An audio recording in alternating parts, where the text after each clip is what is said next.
अभिवादन स्वीकार करें। मैं उदय पठान। आज मेरे पीछे आपको ना पहाड़ दिख रहे होंगे और इन पहाड़ों की जो खूबसूरती है वो पिछले 2 दिन से देखते ही बन रही है। अगर मैं ये कहूँ कि हिमाचल में अगर सौंदर्य है तो वो सिर्फ और सिर्फ प्रकृति का दिया हुआ है, बकाया कुछ नहीं। किसी भी प्रदेश का जो सौंदर्य होता है वो वहाँ की युवा वर्ग की जो समस्याएं होती हैं या जो उनकी सहूलतें होती हैं उनके लिहाज से ज़्यादा नज़र आता है। लेकिन हिमाचल में अब अगर ये कहूँ कि प्रकृति के सौंदर्य के अलावा कुछ नहीं बचा है तो ये भी गलत नहीं होगा। आज मैं Dhaulasidh power project, hydro power project जो है उसकी बात करने जा रहा हूँ, क्योंकि ये प्रोजेक्ट बहुत ही अहम है। अहम सियासी तौर पर भी है, और सियासी तौर पर इसलिए कह रहा हूँ क्योंकि जनता कभी अहम किसी भी प्रोजेक्ट में हुई ही नहीं है। धौलासिद्ध पावर प्रोजेक्ट ये हमीरपुर जिला का पहला पावर प्रोजेक्ट था। जब इस प्रोजेक्ट की बात आती है तो 1998 सन 1998 में इसकी जो सोच थी, इसके लिए जो खाका था, वो तत्कालीन मुख्यमंत्री प्रोफेसर प्रेम कुमार धूमल ने रचा था, बसा था, देखा था। और आज सदी बदल गई, पावर प्रोजेक्ट भी लगभग तैयार होने के कगार पर है। और इस पावर प्रोजेक्ट से हिमाचल के लोगों को कितनी सी रोजगार के मामले में पावर मिली है, ये अब एक बड़ा सवाल बन चुका है। कुछ अर्सा पहले विधानसभा में एक सवाल लगा कि जो धौलासिद्ध का पावर प्रोजेक्ट है इसमें हिमाचल के जो बेरोजगार हैं उनकी रोजगार में हिस्सेदारी कितनी है।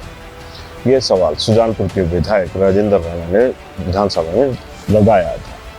तो जो सवाल का जवाब आया वो भी इस पहाड़ की ही तरह एक बहुत बड़ा सवालों का पहाड़ खड़ा करने वाला है। राजेंद्र राणा ने एक सवाल पूछा था कि ब्यास नदी पर निर्माणाधीन धौलासिद्ध परियोजना पर सरकार और SJVN के बीच हुए MOU के मुताबिक रोजगार को लेकर क्या क्या शर्तें निर्धारित की गई थी। उन्होंने ये भी पूछा कि इन शर्तों के आधार पर प्रदेश के कितने और किन किन लोगों को रोजगार उपलब्ध करवाया गया है और कितने मामले अभी तक लंबित हैं। जिला हमीरपुर और कांगड़ा के कितने लोगों की जमीन परियोजना के तहत प्रस्तावित हुई है और प्रभावित परिवारों में कितने व्यक्तियों को रोजगार दिया गया तथा कितने मामले लंबित हैं, इन्हें कब तक रोजगार प्रदान किया जाएगा। और लास्ट सवाल ये था कि MOU के अनुरूप इस परियोजना में प्रदेश के बाहर से कितने लोगों को रोजगार दिया गया है, ब्यौरा दें। तो जब ब्यौरा आया तो खासा हैरान करने वाला था। बताता चलूं कि इस प्रोजेक्ट की जो कॉस्ट है वो 688 करोड़ के करीब आंकी गई थी, और सरकार ने जो जवाब दिया वो बहुत ही दिलचस्प भी था और हैरान करने वाला भी था। सरकार ने बताया कि धौलासिद्ध परियोजना में प्रदेश के 373 लोगों को रोजगार प्रदान किया गया है, और इसके बाद ये भी बताया कि धौलाधार का जो प्रोजेक्ट है उसमें 4000 लोगों की जो जमीन थी वो प्रभावित हुई है, जिसमें से जिला हमीरपुर से 2634 वो जिला कांगड़ा से 1367 लोगों की जमीनें प्रभावित हुई हैं। और जब ये जवाब का सिलसिला आगे आया तो सरकार ने ये भी बताया कि धौलाधार सिद्ध परियोजना में प्रभावितों के परिवारों के 77 लोगों को रोजगार प्रदान किया गया है, जिसमें कांगड़ा जिले के 29, हमीरपुर जिले के 48 लोग शामिल हैं। रोजगार से संबंधित कोई भी मामला लंबित नहीं है। और ये भी बताया कि SJVN लिमिटेड ने इस प्रोजेक्ट में MOU के अनुरूप 212 लोगों को प्रदेश से बाहर जो रहते थे उनको रोजगार दिया गया है।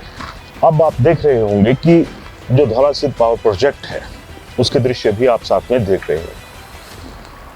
इस पावर प्रोजेक्ट का नाम जो यहाँ पर धौलासिद्ध नाम से एक आस्था का केंद्र है धौलासिद्ध, उनके नाम पर रखा गया, और आज भी लोग यहाँ पर पहुँचते हैं। सारी चीज़ें, व्यवस्थागत ढांचा वही है, लेकिन सरकारी ढांचा कहीं नजर नहीं आता। वो ढांचा नजर नहीं आता जिसके ऊपर जो बेरोजगार हैं वो ये कह सकें कि 688 करोड़ का जो प्रोजेक्ट था वो हमारे प्रदेश में आया, और रोजगार कितनों को मिला वो भी टोटल 77। अब आप अंदाजा लगाइए कि आज की डेट में सरकार क्या कह रही है। सरकार में जो कद्दावर लोग हैं वो ये कह रहे हैं कि हम दुबई से जाकर जो इन्वेस्टमेंट है वो लाएंगे। कोई कह रहा है कि हम दुबई में नौकरियां दिलवाएंगे। और दुबई के दौरों पर जो अभी तक बवाल सवाल उठे हुए हैं वो भी किसी से छुपे हुए नहीं।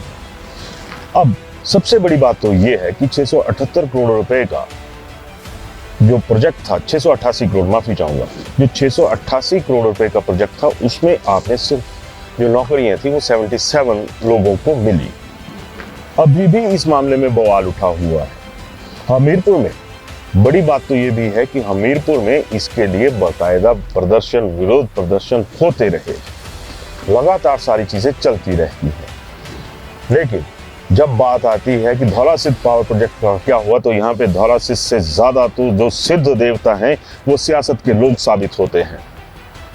हमीरपुर में ही आज पुनः दूसरी मर्तबा मुख्यमंत्री हैं प्रोफेसर प्रेम कुमार धूमल के बाद सुखविंदर सिंह सुक्खू जी, और उन्हीं के घर में जो कॉन्स्टिट्यूंसी है, नादौन कॉन्स्टिट्यूंसी, जिसमें ये बना हुआ है पावर प्रोजेक्ट, उसी के भीतर ये हालात है कि लगभग 700 करोड़ रुपए का प्रोजेक्ट बनता है और रोजगार दिया जाता है सिर्फ 77 लोगों को। 70 लोगों के ऊपर किसी को रोजगार नहीं मिल पाया, क्योंकि एमओयू में तो ये कहा गया था कि सबसे पहले हम जो प्रभावित परिवार हैं उनको नौकरियां देंगे, फिर उसके बाद जिले का नंबर आएगा, हमीरपुर जिले के लोगों को नौकरियां देंगे। उसके बाद ये बात उठकर सामने आई कि अगर हमीरपुर जिले में भी नहीं मिलते हैं तो हम पूरे प्रदेश में ये जो नौकरियां हैं इनको बांटेंगे, और उसके बाद अगर कोई वांछित या जो योग्य उम्मीदवार हैं नहीं मिलते हैं तो हम प्रदेश से बाहर से जो लोग हैं उनको यहाँ पर जॉब्स मुहैया करवाएंगे। तो आप देख रहे हैं कि लगभग 225 के करीब बाहर के लोग यहाँ पे रख लिए गए। ऐसे में सबसे बड़ा सवाल तो ये भी है, क्या हिमाचल में बेरोजगारों की जो फौज है उसमें इतने भी योग्य व्यक्ति नहीं है कि उनको इतने महत्वपूर्ण प्रोजेक्ट्स में जॉब मिल पाती? तो आखिर हो क्या रहा है इस सारे मसले में? बवाल वहीं पे खड़े हो रहे हैं जहां से सरकार के मुखिया हैं, सरकार के सरदार हैं। जब ऐसी चीजें समाज में चलती हैं तब ये कहा जाता है कि हम ये करेंगे वो करेंगे सत्ता लेने के लिए। आज बीजेपी ये कह रही है कि हमने ओपीएस का वादा नहीं किया क्योंकि वो झूठ था, हम नहीं कर सकते थे। लेकिन जब रोजगार की बात आती है तो रोजगार के ऊपर चाहे बीजेपी हो या कांग्रेस हो, ये एक थाली के चट्टे बट्टे नजर आते हैं। 5 लाख नौकरियां देने का जो वादा था वो कांग्रेस सरकार ने भी किया हुआ है। इलेक्शन से पहले जब चुनाव होने थे तो बेरोजगारों के लिए जो उनकी रोजगार था उसके लिए दीवारों पर बड़ी बड़ी इबारतें लिख दी गई कि हम 5 लाख जो नौकरियां हैं वो देंगे। सवाल तो बहुत सारे उठते हैं कि जब इन सारी चीजों को लेकर बेरोजगारों ने भरोसा जताया था तो क्या हुआ, और अब जब उस भरोसे को साबित करने की वक्त है और वक्त चला भी हुआ है, उसमें सरकारें क्या कर रही हैं? एसजेवीएनएल तो छोटा सा मुद्दा है। क्या वजह है कि अब ये कहा जा रहा है कि जो रोजगार है उसको हम विदेशों में भी पैदा करेंगे। बहुत अच्छी शुरुआत है अगर सरकार इस ऐलान पर कि हम बाहर जॉब्स दिलवाएंगे, विदेशों में नौकरियां दिलवाएंगे, लेकिन विदेश से पहले देश, देश के साथ में आ जाता है प्रदेश, प्रदेश के साथ आ जाता है जिला। तो उस जिले में ही जहाँ से जो प्रभावित हुए थे, कांगड़ा की लोगों की जो ज़मीनें आई और जो दूसरे आए, वहाँ पर जो आंकड़ा है वो 700 करोड़ के प्रोजेक्ट में सिर्फ 77 रोजगार पर टिक जाता है। फिर व्यवस्था में लोचा है या सोच में लोचा है, ये सबसे बड़ी बात है। परियोजनाएं बनती हैं, कोई बुरी बात नहीं है, परियोजनाएं बननी चाहिए। हाल ही में प्रदेश सरकार ने यह भी कहा है कि जो कांगड़ा का जो हम उसको टूरिस्ट कैपिटल बनाने की बात कर रहे हैं, वहाँ के एयरपोर्ट की एक्सपेंशन की जाएगी। यहाँ पर भी विस्थापन का दर्द पहले भी हजारों लोग झेल चुके हैं और अब तो 30,000 के करीब का जो विस्थापन है उसकी बात सामने आ रही है। तो अब फिर वहीं पे सवाल आ जाता है, पर उस सवाल से पहले जरा ये देखिए कि इसमें एक युवक क्या कह रहे हैं। ये जब कांगड़ा एयरपोर्ट का दूसरी बार विस्तार हुआ तो अरछालू पंचायत, सनोरा पंचायत और कठुमा पंचायत की ज़मीनें गई थी, तो काफ़ी लोग जो कि बेघर हुए थे, विस्थापित हुए थे। चलो इधर उधर लोग फिर उन्होंने अपना घर डाल लिए। चलो लोगों ने फिर सोचा कि एयरपोर्ट बड़ा हुआ है तो हमें रोज़गार मिलेगा, ऐसे तैसे करके लोगों ने कईयों ने दुकानें खोली, रेस्टोरेंट खोल लिए, कईयों ने गाड़ियों का काम किया। तो मैं एक बात अभी गाड़ियों के ऊपर कहना चाहता हूँ, 10-12 साल तो लोगों ने चलो गाड़ियों के ऊपर अपना घर परिवार चलाया, पर अभी जो इसमें जो कांगड़ा एयरपोर्ट में है, जो लोकल टैक्सी यूनियन को काम मिलना चाहिए तो वो लोकल टैक्सी यूनियन को काम नहीं मिल रहा है। एयरपोर्ट अथॉरिटी के द्वारा बाहर के लोगों को आमंत्रित किया जा रहा है कि 40-50 किलोमीटर के लोगों मतलब यूनियनों को आमंत्रित किया जा रहा है कि आप आओ इधर काम करो। तो हम इस बात का हमने विद्रोह भी किया। तो हम अथॉरिटी के पास गए तो उन्होंने कहा कि हमने एचपी गवर्नमेंट से ज़मीन ली हुई है, हमने आपसे ज़मीन नहीं ली हुई है, और आपने जो टैक्सियाँ डाली है हमें पूछ के टैक्सियाँ नहीं डाली है। हम तो जिस मर्जी को मतलब एक होता है टेंडर होता है उसे जिस मर्जी को दे देंगे। तो मेरा ये प्रशासन से कहना है कि अभी इसी वक्त हमें जो लोकल लोग हैं उन्हें रोज़गार नहीं मिल रहा है, तो अभी जो एयरपोर्ट का विस्तार हो रहा है तो उसके बाद क्या मिलेगा। हमें यही प्रशासन से कहना है कि ये लोगों के साथ ठीक नहीं हो रहा है, स्थानीय लोगों के साथ ठीक नहीं हो रहा है। ये कोई एयरपोर्ट अथॉरिटी के बहुत बड़े अधिकारी नहीं है, एयरपोर्ट अथॉरिटी में इनका कोई बहुत बड़ा हिस्सेदारी नहीं है या कोई बहुत बड़ा रोल नहीं है। ये लड़के वो हैं जो यहाँ पर अपनी टैक्सियाँ चलाते हैं, और अब आलम ये हो गया है कि इसमें जो ठेका देना होता है उसको भी बाहर से पार्टीज को बुलाया जा रहा है। मामला कोर्ट में पहुंच चुका है, कोर्ट अपना न्याय करेगा, कोई दो राय नहीं, लेकिन व्यवस्था क्या न्याय कर रही है। लोगों को हर मसले के लिए कोर्ट की राह क्यों देखनी पड़ रही है। एक जिला में 77 लोगों को रोजगार दिया जाता है 700 करोड़ केस में, और अगर कांगड़ा एयरपोर्ट विस्तारीकरण की बात करूं तो यहाँ पे कहा जाता है कि 2000 करोड़ लगभग जो अभी तक का आंकड़ा है कि उसके साथ इसकी एक्सपेंशन की जाएगी। आपकी एक्सपेंशन तो हो जाएगी, सपनों का विस्तार हो जाएगा, लेकिन इस विस्तार की वजह से और इस विस्तार की मार की वजह से जो लोग तार हो रहे हैं उनका क्या है। आज टैक्सी जो चालक हैं वो अपने हक के लिए रो रहे हैं, तब मायने कुछ और हो जाते हैं।